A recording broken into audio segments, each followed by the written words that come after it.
there, Buttercups. Your resident T-Bell here. Welcome to Hark Tis the T-Bill. Let's dive in for that tea today, huh? Well, hello, my beautiful Buttercups. Today we're tumbling down the moonlit rabbit hole of the Zodiac's emotional support cryptid, Cancer. The sign that will bake you cookies, remember your favorite childhood snack, cry during a commercial, and then absolutely destroy anyone who hurts you. And that could be in English, Spanish, whatever language you choose, if they know it. So grab your snack, your favorite snack, fluff up your emotional support blanket, or multiple, up to you, and let's dive in. Of course, we should meet the crab, right? Cancer 101. Well, the dates that run for this time, this zodiac, are June 21st to July 22nd. Their element is water. Makes sense. Their ruling planet is the moon. Their modality is the cardinal. In translation, Cancer energy is basically, I love you. How you eaten? Who hurt you? Point me in their direction. Now, why are Cancers like this, right? Well, unlike their tough outer shell, inside there are feelings, more feelings, childhood memories, and a song lyric from 2012 that still hurts. The moon rules emotions, instincts, memories, and comfort. Now, that means that Cancer operates on vibes, gut feelings, and emotional weather reports. Not logic, just vibes. All right, well, what are some signs that you're dealing with a Cancer? Well, let's start with your Cancer starter pack. You have, or they have, 47,000 photos saved. They remember your birthday and they still own something from childhood. And their mind says, I just have a feeling. Now, what are some things they do? Okay, well, they cry during movies, commercials, and well, because someone else cried. And they try to feed everybody. So, that clocks. And they turn every room into a cozy nest, and they keep sentimental objects nobody else understands. Now, this can also mean that they have no idea why they kept that movie ticket from like 2012.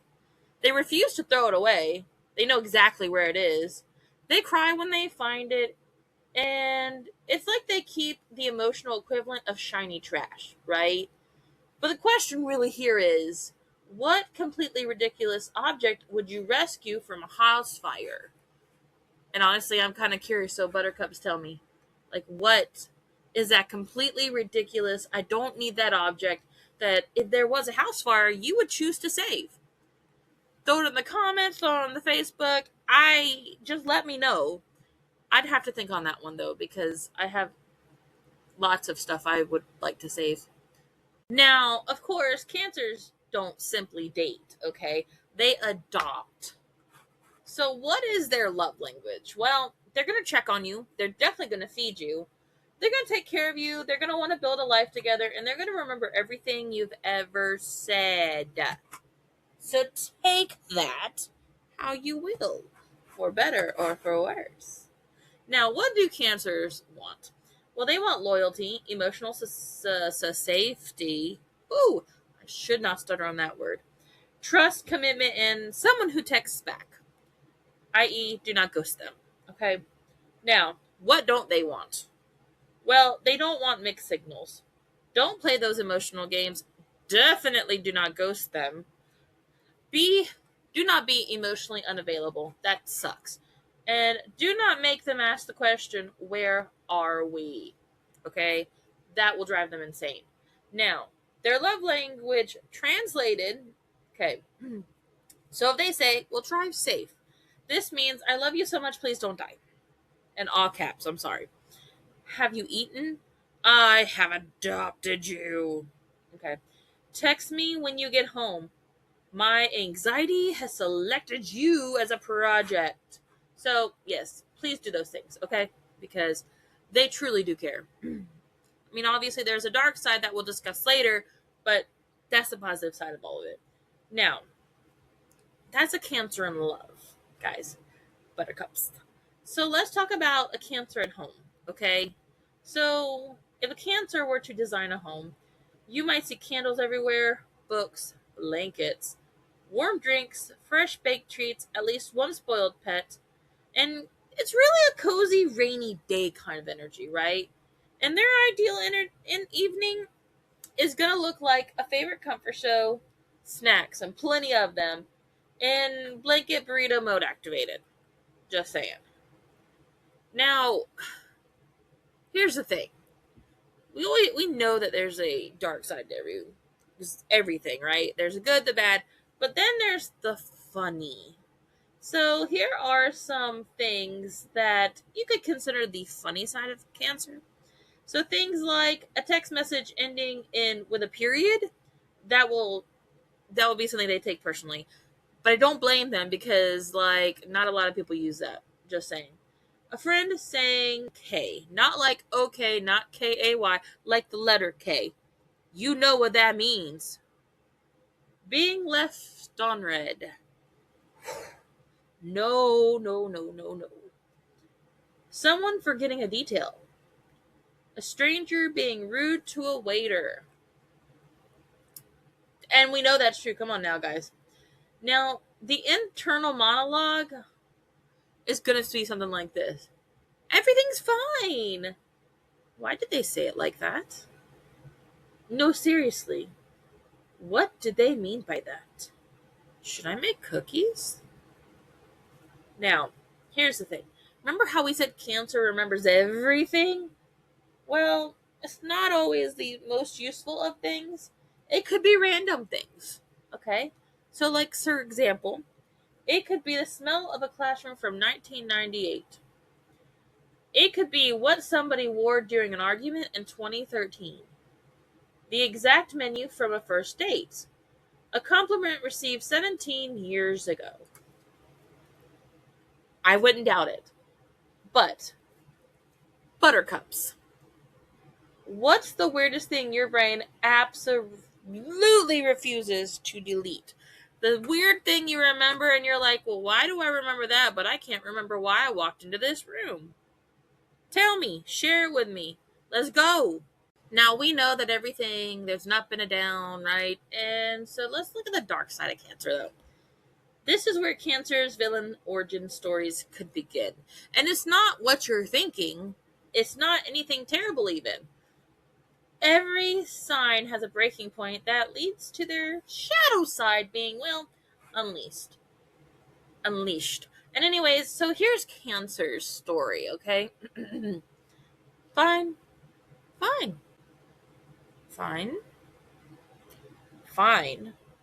You made my friend cry. Now, what you noticed about that was they were like, fine.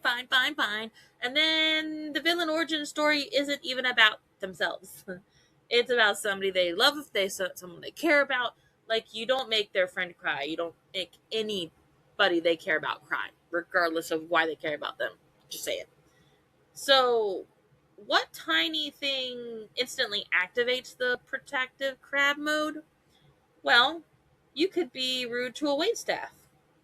Definitely being mean to animals and mistreating them in any way. Returning borrowed books damage. And hurting somebody's feeling. Now, what happens when you unleash this shadow side? Well, it could lead to things such as moodiness, withdrawal, taking things personally, living in the past, holding grudges longer than some civilizations lasted. Because Cancer remembers the date, the time, the location, what everyone was wearing, and the emotional damage.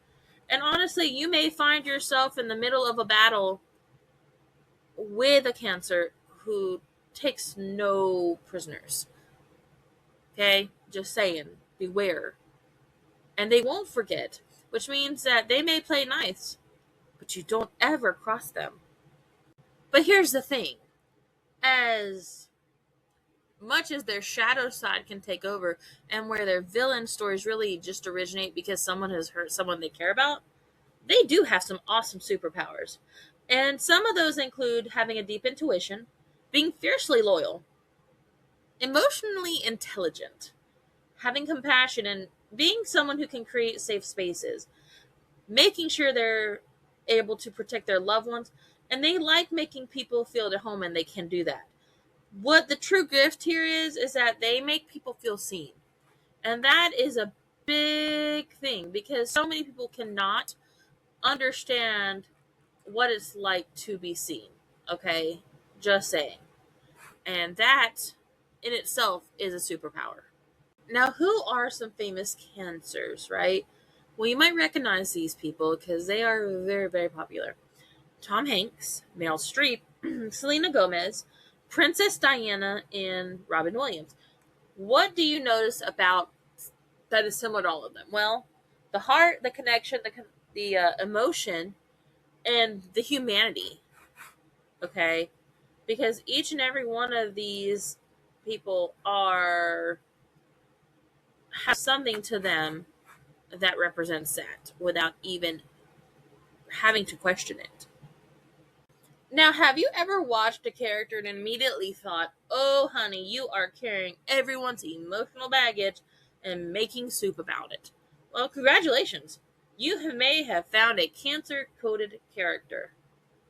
Now, what does that even mean, though? Like, not every character is actually a Cancer zodiac sign. So why would they be cancer-coded? Well, because sometimes they simply just embody Cancer energy. So that could be someone who's home-centered, nurturing, protective, intuitive, sensitive, fiercely defensive of loved ones, constantly feeding people, and holding on to memories, okay? So these Cancer-coded characters often become like the parent, the caregiver, the heart of the group, the emotional glue holding everyone together. But does that surprise anybody? Really? Because that is right up a Cancer's alley, right? So, let's go into Disney characters that scream Cancer. All right. Nala from The Lion King. That girl is pure Cancer energy. She's loyal, she's protective, she's fair, family oriented.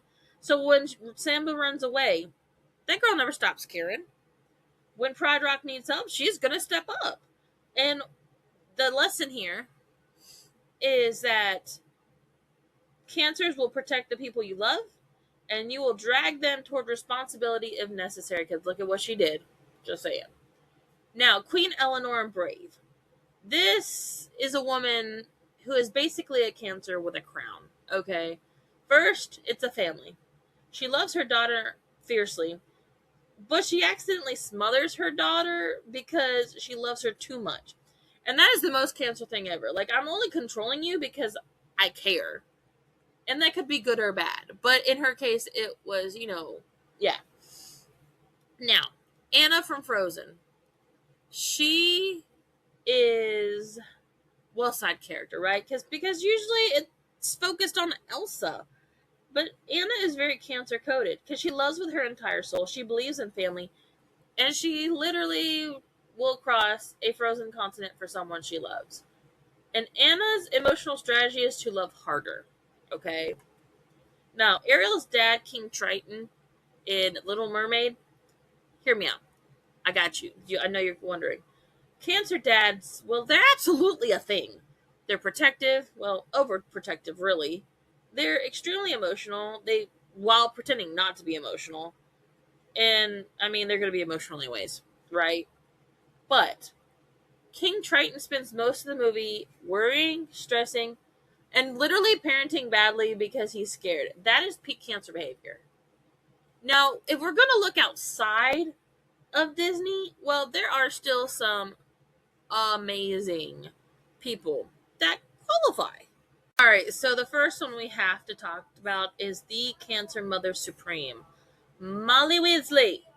This woman feeds everyone. She adopts random children. She loves fiercely. And she commits acts of magical violence against anyone threatening her family. Now remember, not my daughter, you ... Yeah. Cancer. 1,000%. Okay? And then there's Paddington Bear. He's kind. He's sweet. He wants everyone to feel welcome, and he carries emotional comfort wherever he goes, right? That is Cancer energy in bear form. Samwise Gamgee. The emotional support hobbit. This is a loyal, protective, home-loving hobbit who is constantly worried about everyone and is literally motivated by going home. Cancer coded icon. Now, Caroline Forbes, hear me out. Cancer energy doesn't always cry, okay?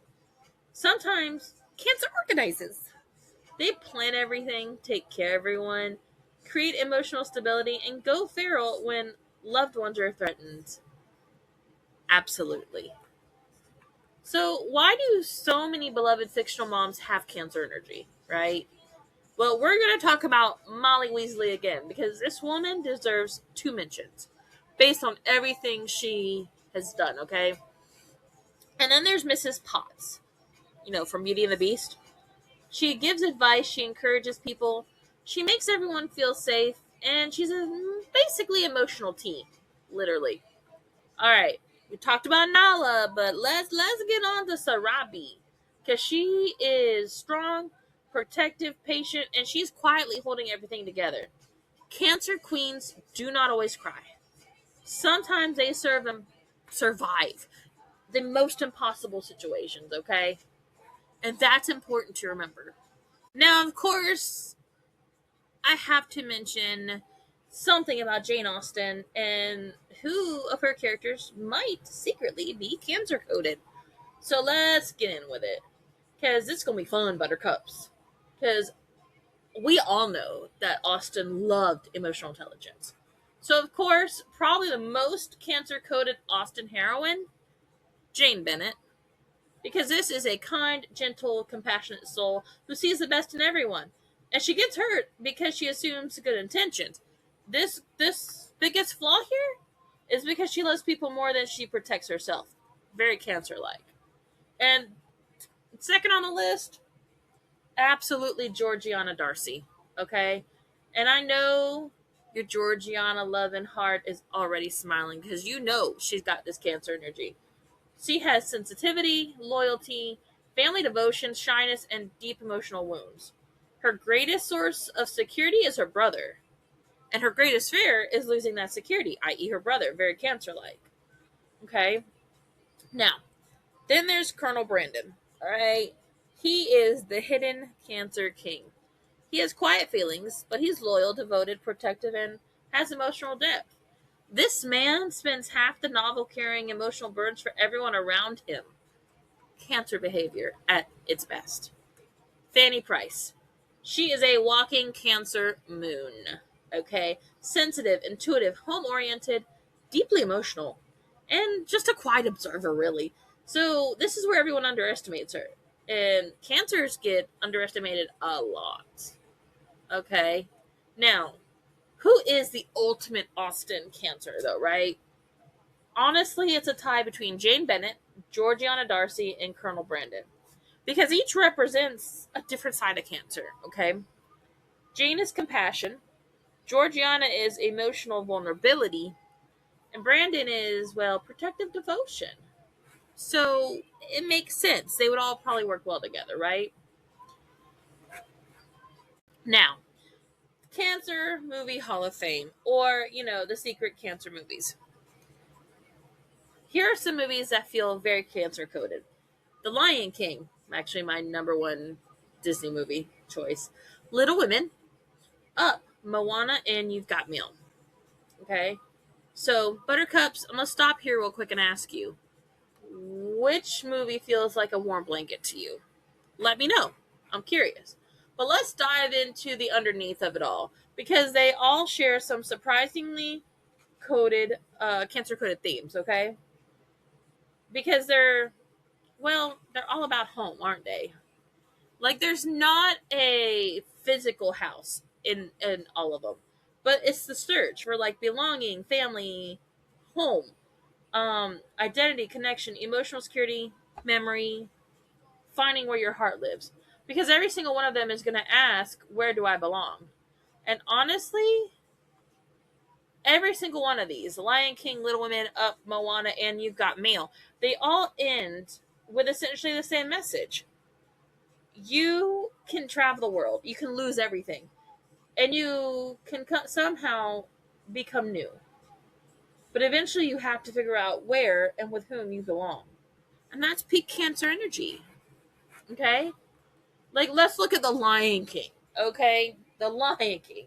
And I need you to understand that this is one of my absolute favorite movies, okay?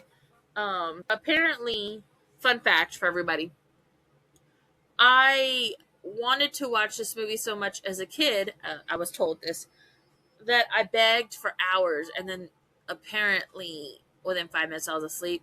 But at one point, my grandpa had to tell me, "Hey, they've all moved to one theater because that's where everybody's watching it." So I had a little thing with it. Okay, now at its core, The Lion King is not really about lions. Okay, it's really a story about coming home. And how? Well, Simba leaves home because he's lost his family and he is grown, but he grows. He returns. The emotional climax isn't defeating Scar, okay? It's him reclaiming his space and his place in the family and community. We all know why Simba leaves home, okay? It's a scene that I try to avoid, if I'm being honest. I'm sure I'm not the only one. It's very Cancer like, okay? Little Women, this movie practically is Cancer energy. Because this is a story that revolves around sisters, family bonds, growing up, memories, and home.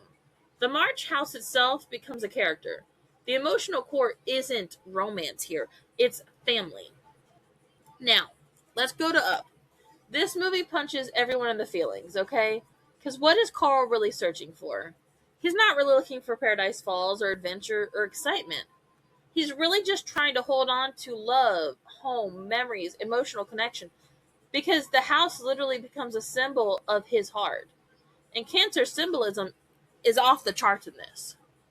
Now, Moana. I was a little bittersweet about this movie at first, I'm going to be honest. I was not sure about it. And at first glance, it's an adventure movie. But underneath, absolutely not. It's more than that. There's family expectations, ancestral roots, heritage. It's returning to your people. See, Moana doesn't reject home. She's simply expanding what home means. And in the process, she is discovering who she is and bringing that knowledge back to her community. And with Moana live action having get out now, I love how that has popped in. Perfect timing.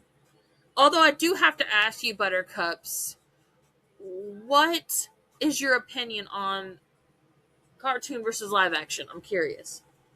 Now, You've Got Mail.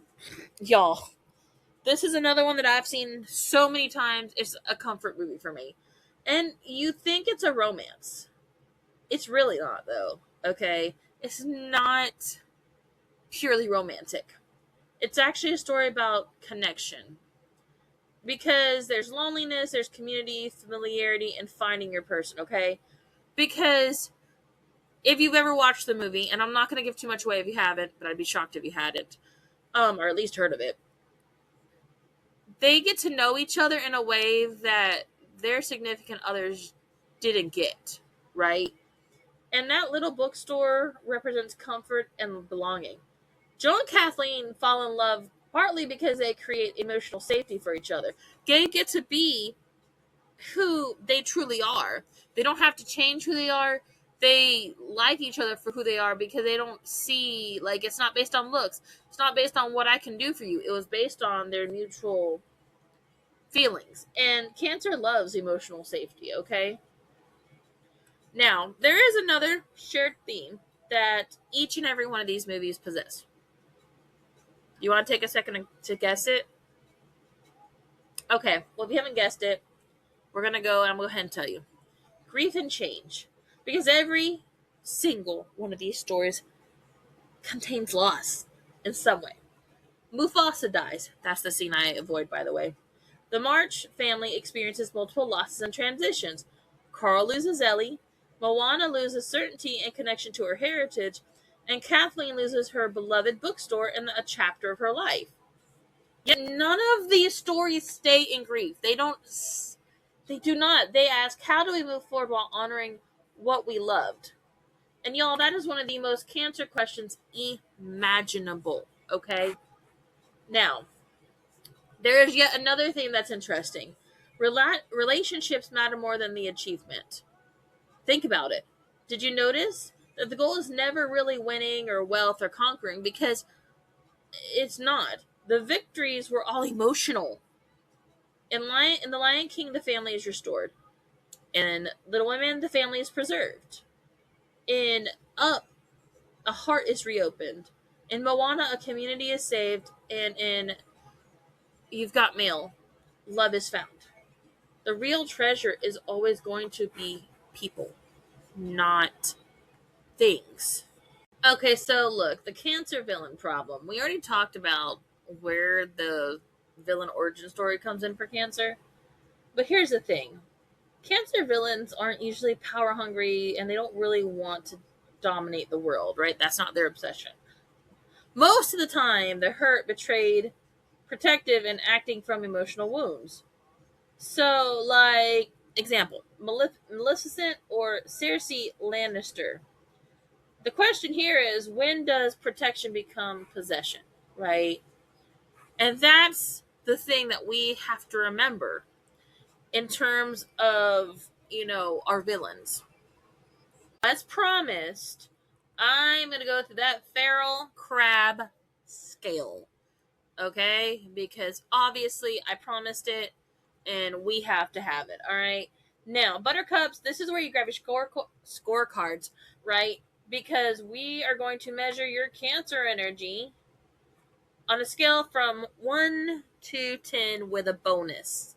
Okay? Now, 1 is more emotionally regulated adult human. 10 is raccoon wearing a tiara who just adopted 3 people, cried over a fictional character, and keeps a rock because it feels sad. Or it could be a crab. But, the raccoon does have crab energy. So let's go with it. Level 1 is your functional crab. Now, this means you're emotionally healthy, use boundaries, communicate clearly, you don't immediately assume disaster, and you can receive a text saying K without spiraling. Your superpower? Inner peace. A rare sighting. A unicorn, if you will. Now, level 2. That becomes the concerned crab. Alright, now this one cares deeply. You check in on friends, you remember birthdays, and you send drive safe text. You're still emotionally rational. You only occasionally wonder, are they mad at me? Okay, and that's a win. Level 3, the snack-based caregiver. Yes, you heard that right. So you express love through food, and more food. Someone mentions having a bad day, you're already preheating the oven. And your first instinct isn't, how can I help? It's, have they eaten? Level 4, the sentimentalist archivist. You keep ticket stubs, cards, photos, random notes, and childhood treasures. Your home contains artifacts from at least 3 different eras of your life, and you know exactly where they are. I know I'm an Aries, but I feel like I connect to some of these, so okay. Level 5, the emotional support raccoon. Now, this is where you began adopting people. This is where you're collecting introverts. And you're remembering everyone's favorite snack, and you have become the designated therapist without applying. That seems very close. You don't make friends, you accidentally acquire them. That, I felt that. But let's move on to level 6, because you know what? This is where you are the memory vault. And this is where your brain remembers dates, locations, outfits, songs, and weather conditions. Now, this is for events nobody else remembers. The friend is like, do you remember that conversation? And you're like, yeah, Tuesday, September 14th, you were blaring blue. And the friend's like, oh, what now? I'm not that good, though. I only remember certain things. But then you have level 7. This is the professional worrier. This is where if a loved one doesn't answer, you're like, all right, minute 1, they're busy. Minute 15, maybe they're busy. Minute 45, that's unusual. Minute 90, have they been kidnapped by pirates? And by hour 3, heaven help you, you have mentally planned a rescue mission, created a phone tree, and got together a search party. Just saying. Now look, level 8, these are getting a little more feral, a little more unhinged, and I love it. So this level 8 unlocks the guardian crab, okay? Now, this is something about, protective mode. Someone hurt your friend.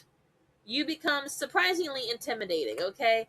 Now, see, normally you're soft, you're cozy, you're gentle, and then suddenly it's like, explain yourself. And honestly, the nicest person in the room can become the scariest. I know someone like that. Now, level 9 is the tiara wearing cryptid, okay? This level is where you possess an emotional support object, comfort books, comfort shows, comfort playlists, comfort mugs, and yes, a favorite spoon. And the spoon matters, okay? Now, you have accidentally formed emotional attachments to things such as buildings, bookstores, coffee shops you don't even drink coffee at, okay? Trees, and of course, neighborhood cats. Now, if you are level 10, this is the mythical feral crab. Congratulations, you are now operating on pure moonlight and feelings.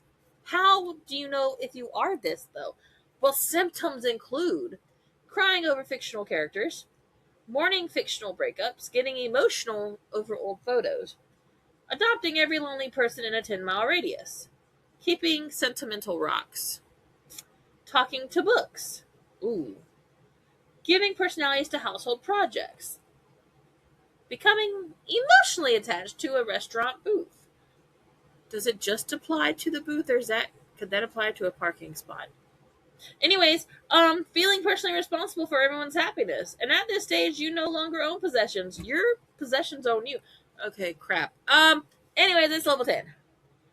Now, because I am who I am, alright, there is a level 11. Alright, and this is because this is a Carmen scale, obviously. You know, my name's Carmen. There's level 11. This is the rabbit hole crab. Now, how do you know if you are such a crab? Well, these are the symptoms you should look for. You start a podcast. You own too many books, pens, notebooks, paper, school supplies. You adopt listeners, or hope to adopt listeners. That's your goal, anyways. You fall into research spirals where one question leads to another, and when you start with one idea, you have 16 altogether at the end of it. You live in a permanent state of what if. Okay. Somehow connect everything back to Jane Austen, such as, are you a Darcy or a Wickham? You're fueled by Code Red Mountain Dew, or some other soda. And you accidentally open portals to alternate universes while trying to explain zodiac signs. And of course, you have 10 projects going at the same time, hoping that you're going to finish one so you can go to the next one. Your diagnosis is semi-feral, highly adoptable, emotionally dangerous in bookstores or school supply sections, and would absolutely fight for, your buttercups. Anyways, buttercups, tell me, where do you fall on the feral crab scale? Are you a level 3 snack-based caregiver? Maybe a level 7 professional warrior? Are you, like me, a level 11? Okay? And honestly, that would be like a raccoon in a tiara carrying 17 emotional support books, pens, and notebooks with a rock that feels, well, very important, and I must save it. Or it could be a seashell. Who knows? Alright, so cancers might be represented by the crab, but underneath that shell is one of the most caring, protective, and honestly nurturing hearts in the zodiac. They're going to love deeply, they're going to protect fiercely, and they remember everything. And they would absolutely throw hands for the people they care about. So, buttercups, are you a Cancer? Do you love a Cancer? Or has a Cancer ever adopted you without your consent emotionally? Let me know. Until next time, hark 'tis the tea bell tumbling down rabbit holes that others might not dare to go down. Buttercups, I thank you for listening and for being a part of this journey with me. I hope you enjoyed this episode, and I hope that you have a great week ahead. Now, should you have any questions, comments, or, maybe future topics, you can email me at harktisthetbell@gmail.com. You can locate me on Facebook, Spotify, and YouTube.